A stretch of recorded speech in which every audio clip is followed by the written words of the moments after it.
Welcome back from the break. You're still watching this one here on Metro TV. My name is Desmond Okrekuda, so you can call me Desifade in the Starboy, and I'm here with Nanaya Tanobache. It's time for us to talk, and our guest this morning is Rotarian Nana Adwoa Konadu, and she is the Deputy Director, Medical and Scientific Research Center of the University of Ghana Medical Center, and also the founder and president of Thyroid Ghana Foundation. We are blessed to have her join us on set. Good morning and welcome. Good morning. Thank you very much. Nice by you like that. This is just the short one. Version. This is a short version. Yeah, that is all. That is That all. is all. Oh, you're welcome. You're welcome. Thank you. Thyroid.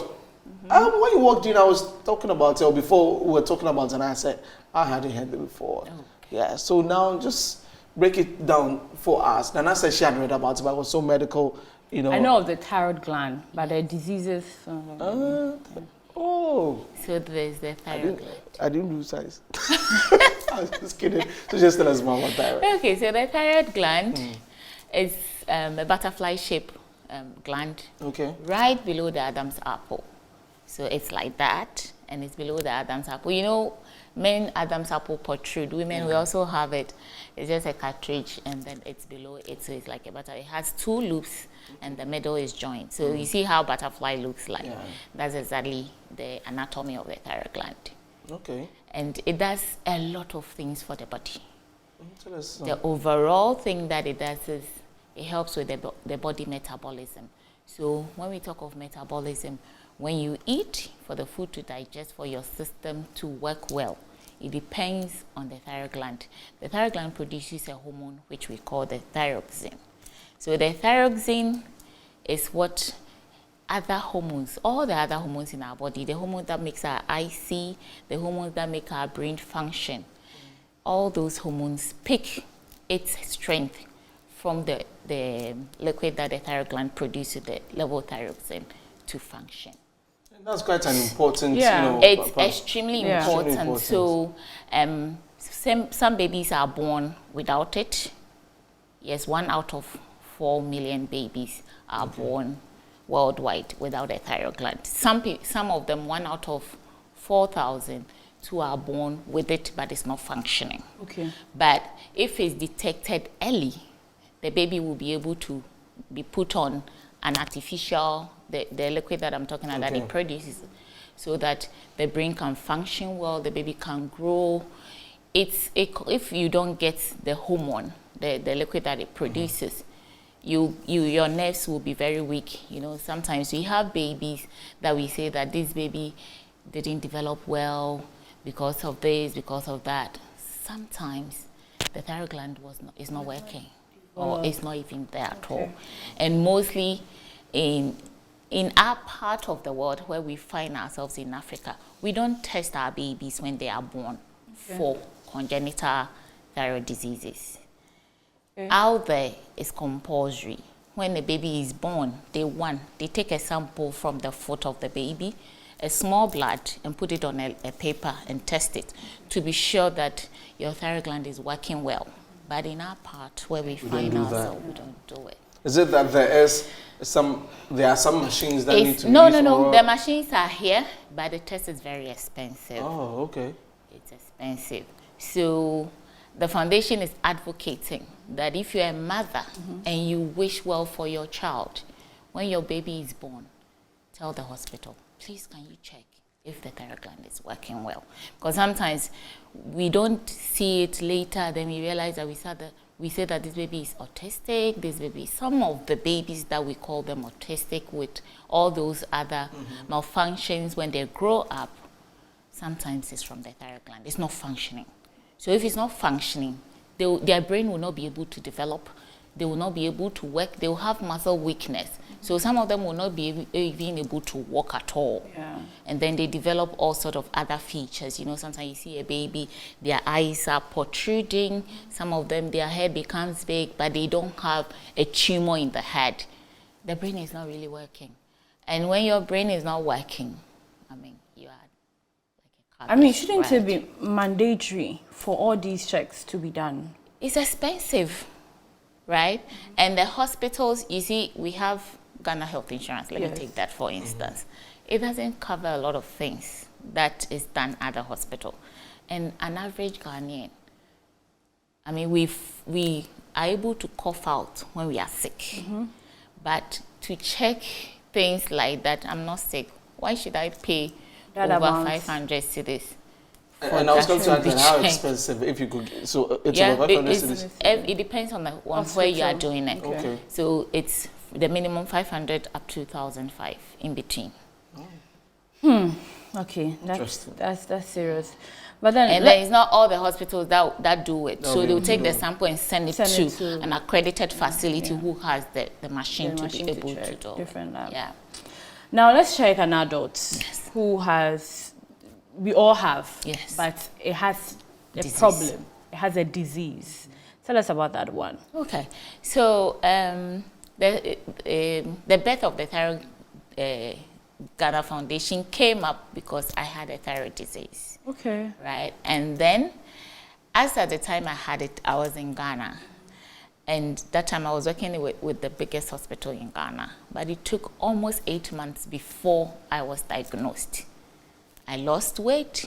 These are some of the symptoms. Yeah. There are two main types. We have a type that the thyroid gland is there, but it's producing too much of the hormone. If it's producing too much of the hormone, the thyroid gland is sick. Yeah. And we have the one that the thyroid gland is there, but it's producing less of the hormone. That one to the thyroid gland is sick, so it need to be checked. So the one I had it was producing too much of the hormone, excess hormone. So if it's producing too much of the thyroxine, then it means that it's overworking you, right? Because I told you that it helps with our body metabolism. Yeah. So if it's producing too much, that means that the little food that you have is working on it. So you'll be eating a lot, but you'll be losing a lot of weight. You walk small, you are tired because I told you it supports our heart, it supports our brain development and all that. Some people, as much as possible, can even have a brain fog. Those who have either the over or the under production of the hormone can have it. So if it's producing too much, we call it hyperthyroidism, like hypertension. Yeah. And if it's producing too little, we call it hypothyroidism, like hypotension. Yeah. Or overactive thyroid gland or underactive thyroid gland. So an adult or a child can have any of these types and under each type, there are also, under these two mean there are also other types. Yes. So the overproduction, the worst of it is called Graves' disease, and that is the one I had. And that one presents itself with a lot of symptoms that look like other conditions. So like you're losing weight, your hair is falling off. So I used to have a very long hair. I had to cut it off because it was falling off from the scalp. Okay. So you comb your hair and you see the strands on the floor. What do you think you have? If that is what? Cancer. So it presents itself in many ways. It has a dodgy way. So it makes it difficult for our physicians to diagnose it. So you do a whole lot of labs. I did the labs as of 2017 that I started being sick. The labs that I did was over 30,000 cedis. Only labs. And they didn't know what was wrong with me. Well, since you mentioned you had, I was quick to look at your neck. Yes, you can see. I could see you've done your surgery and you've taken it out. Exactly. Because it became toxic. Yes. When it's producing too much, we call it, you have a toxic thyroid gland. So it became toxic because the hormone is now become poison and it's poisoning your system. Your body. Yeah. You get it. So they will put you on medication to try and normalize it. If they not, other factors can cause it to also produce too much. So when they put you on the medication and they normalize it, they will take you off to see that, was this something that was causing it? Things like you can have postpartum thyroid disease. So as at the time, I had just had my last baby, who is now 6 years. And so they put me on medication, and after that, they took me off to see, was it because, did I have it during pregnancy? Some pregnant women have it. And then after they are managed on the medication, when it becomes normalized, when they are taking off the medication, they are fine. So it means that it came out as a result of the pregnancy. You know, when women we are pregnant, hormones are rising, a lot of things can spring up. So when I was put on the medication for like 6 to 8 months, I was taking off, and then it started going high again. So in that sense, that means that really you have a toxic ovulation. Now, you see, people, just as you went through your surgery, some are advised to let it be there and put a medication on. It can be cured, but it can be treated. It can be managed. It can be managed. Yes. Okay. But taking it out and managing it whilst it's there, honestly speaking, which is more effective? All right. So you are managing. When you say you are managing something, it has two sides. It has a positive and a negative side. It also comes with cost. So when it's there, the medication that you are put on, that is when it's high. When it's high, the medication, doctors always prefer the underactive. The underactive because, we prefer the underactive because that one, there's an artificial medicine that is like the hormone that it is producing. And when you are given, your levels will be normalized, and you don't, unless it becomes goiter, it becomes enlarged, you don't need to remove it, because the medication is just like the hormone, the water that the thyroid gland is producing, then you'll be fine. And that medication is very cheap, right? But the medicine that manages when yours is high, there are a lot of them that you have to be put on.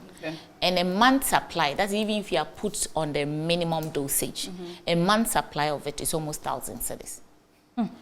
When you've taken it out, a month supply of the one that is replacing the hormone, the highest one that we say we want a UK brand, we want this brand, CRA, is 30 cedis. Wow. So, and when it is there and is overproducing, and you are taking the other medication to suppress the hormone, you know, that the medication you put on is suppressing the hormone, and it has serious side effects than the one that would help the levels to be normalized. So now you're also adding up risk that you're getting from the side effect of the medications. Right. So it is better when you're advised to remove it. Removing it is at first people were afraid. People do keep it. And it becomes so big. It ages with them. Some of them are afraid, others too because they don't have the money. I guess that would be the reason why you set up the Thyroid Foundation. Tell us about it quickly. So the foundation, one, we create awareness, like I'm here. People don't know about it, like you say you didn't know about it. So we create awareness, one of our umbrellas. The second thing is we provide support for people who are affected by the disease.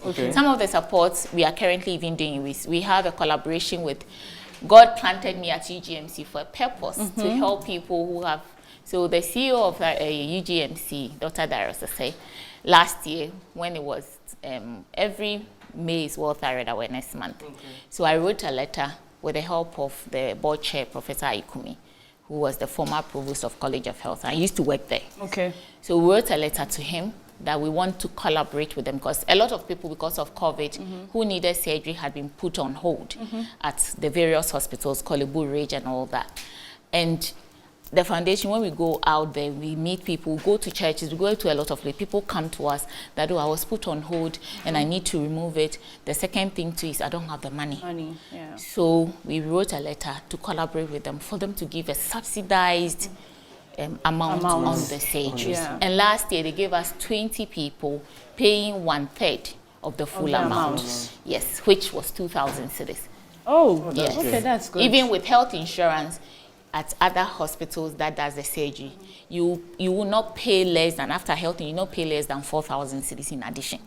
But UGMC take the private health, and if you have it, fine. But if you don't have it, you were paying 2,000 cedis for the food. That was last year. That was last year. And this year too, May, when we launched, they gave us another 20 slot for people who need it. And this year, we all know that medical supplies have gone up. So they said they should pay, which is still 1/3, 3,500. Well, it's been an eye-opening conversation. I wish we had more time to talk more about it. I'm available anytime you want me to come back. Thank you so much for joining us this morning. And ladies and gentlemen, I'm sure now you know about the thyroid disease, very, very important one.